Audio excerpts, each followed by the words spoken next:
If not, I have a few, just in case, but I like to open it up to you guys first. So if anybody has any specific questions or general questions they want to ask, just raise your hand. Don't be afraid. All right, it's on to me. I have a few. I have one general for each and every one of you. Obviously, you made your project before the pandemic, but still, doing these sorts of projects is challenging. So I want to know, what was the most challenging part of your specific project to each one of you?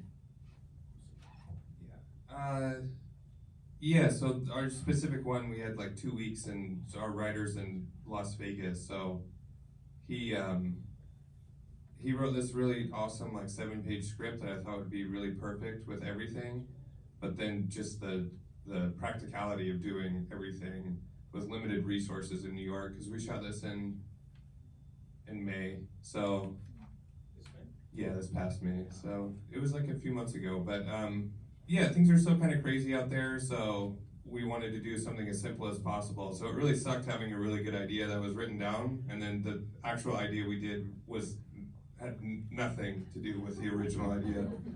So it kind of sucks, like having to talk to your writer and just being like, "Hey man, I really love your idea. Can you do something completely different? Because none of this is going to work."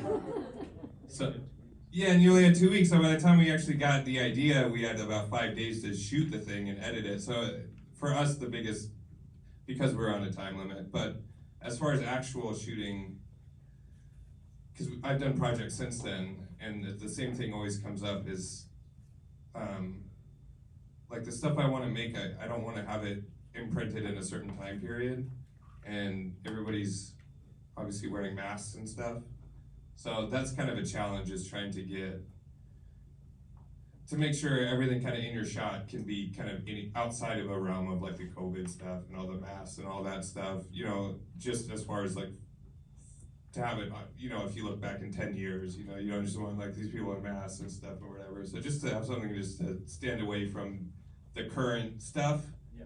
Because like a lot of the reason we're kind of doing this stuff is to get our brains outside of what's happening. You don't want to like imprint it on everything you do. So that's for me. But.